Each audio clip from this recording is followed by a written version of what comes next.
حضور نے تراویح کی نماز یا قیام اللیل نہ اسے فرض قرار دیا، نہ اس کے بعد جماعت کوئی اہتمام کیا مستقل، صرف 3 راتیں آپ نے جماعت کروائی ہے، اس میں 8 رکعتیں آپ نے پڑھی ہیں کہ جو آپ کا معمول تھا تہجد کا وہ پڑھی، اور تہجد کے وقت ہی جماعت کرائی ہے۔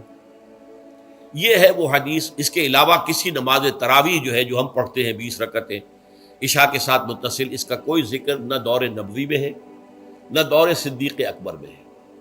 یہ دور حضرت عمر کی خلافت میں ہوا ہے، اور ہم نہیں کہہ سکتے کتنے سال کے بعد ہوا ہے۔ حضرت عمر رضی اللہ تعالیٰ عنہ کی خلافت کا دور جو ہے وہ تو 10 برس ہے، ہو سکتا ہے 5 برس کے بعد ہوا ہو، 6 برس کے بعد ہوا ہو، 12 ہوا ہے ان کے عہد۔ حضرت عمر ایک مرتبہ مسجد میں داخل ہوئے، مسجد نبوی میں، تو دیکھا کہ کچھ لوگ 8 10 12 جو ہیں وہ ایک جو ہے حافظ کے پیچھے کھڑے ہوئے اور قرآن سن رہے ہیں، کچھ دوسرے کونے میں کھڑے ہیں، کچھ کہیں اور کھڑے ہیں، مختلف جماعتیں ہو رہی ہیں۔ تو انہوں نے سوچا کہ کیوں نہ ان سب کو ایک امام کے پیچھے جمع کر دیا جائے، اور اس کے لیے لوگوں کی سہولت کے لیے عشاء کے ساتھ متصل رکھ دیا جائے، اس لیے کہ تہجد کے وقت اٹھنا جو ہے وہ تو ہر کس و ناقص کا کام نہیں ہے، کہ عشاء کے بعد اگر تھوڑا سا اضافی وقت ہو صرف، تو یہ ہر شخص کر لے گا، مزدور بھی کر لے گا۔ لہذا آپ نے یہ نظام تجویز فرمایا کہ عشاء کے متصلاً بعد 20 رکعت نماز پڑھی جائے اور ایک امام کے پیچھے پڑھی جائے۔ یہ گویا کہ اجتہاد ہے حضرت عمر رضی اللہ تعالی عنہ، اس کو آپ نے خود بدعت بھی قرار دیا ہے، لیکن بدعت حسنہ۔ بدعت کس اعتبار سے؟ لغوی اعتبار سے، نئی بات، اس لیے کہ حضور کے زمانے میں نہیں تھی، تو یہ اس طریقے سے ایک نئی بات ہے۔ لیکن یہ بات چونکہ بہت اچھی ہے، بہت عمدہ ہے، آپ جب یہ نظام چل پڑا تو ایک دن مسجد میں آئے، دیکھا کہ بڑی بھری مسجد ہے، صحابہ کھڑے ہیں اور ایک امام کے پیچھے قرآن سن رہے ہیں۔ آپ نے فرمایا نعم البدعۃ ھذہ، یہ جو ہم نے نئی بات شروع کی ہے یہ بہت اچھی ہے، بہت عمدہ ہے۔ اب یہاں سے فرق واقع ہو گیا ہے۔ ایک تو اہل تشیع جو ہے وہ تو ویسے ہی حضرت عمر سے بہت دشمنی رکھتے ہیں، عناد رکھتے ہیں، تو حضرت عمر کے اجتہادات سے انہیں نفرت ہے، انہیں دوری ہے، چاہے وہ کوئی سا بھی حضرت عمر کا اجتہاد ہو۔ ہمارے ہاں اہل حدیث حضرات بھی در حقیقت حضرت عمر یا کسی اور خلیفہ راشد کے فعل کو وہ سمجھتے ہیں کہ یہ ایگزیکٹو آرڈرز ہیں، یہ ہمیشہ کے لیے نہیں ہے۔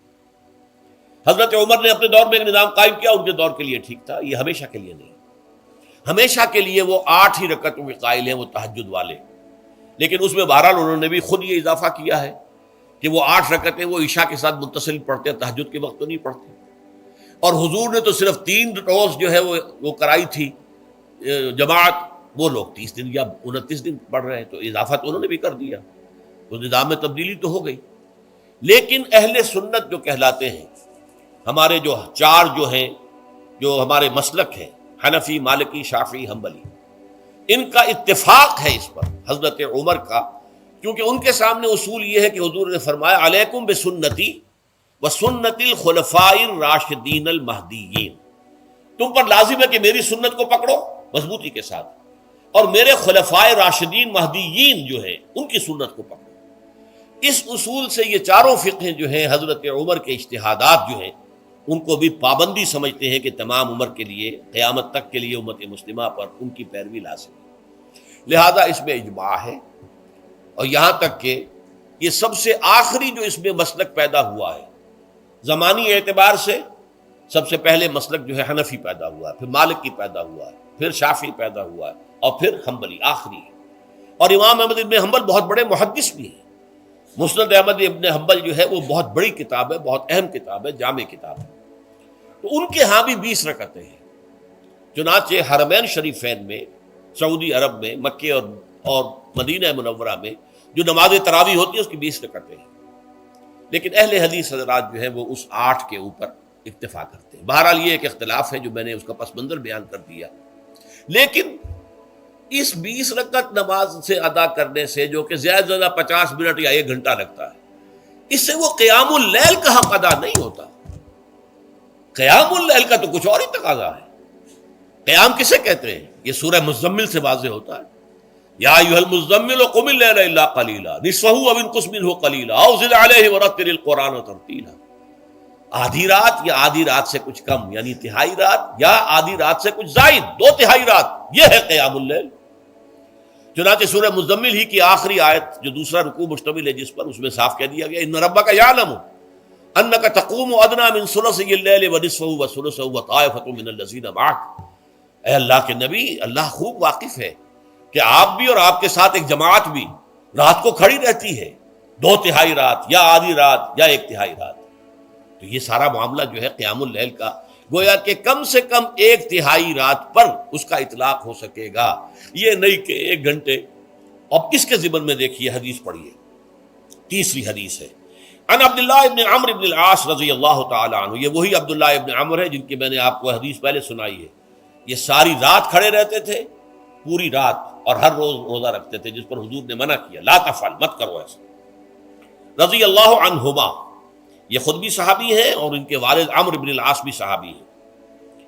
ان رسول اللہ صلی اللہ علیہ وسلم قال، کہ اللہ کے رسول صلی اللہ علیہ وسلم نے فرمایا الصیام والقرآن یشفعان للعبد، روزہ اور قرآن بندے کے حق میں شفاعت کریں گے۔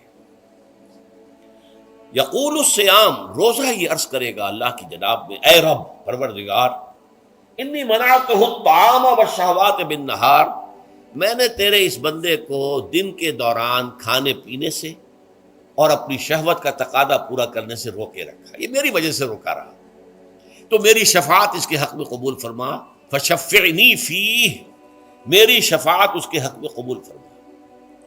ویقول القرآن، قرآن کیا کہے گا، منعتہ النوم باللیل، میں نے اسے رات کے وقت سونے سے، نیند سے روکے رکھا، فشفعنی فیہ، تو اس کے حق میں میری شفاعت قبول فرما۔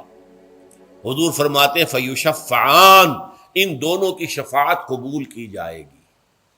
یہ ہے قیام اللیل۔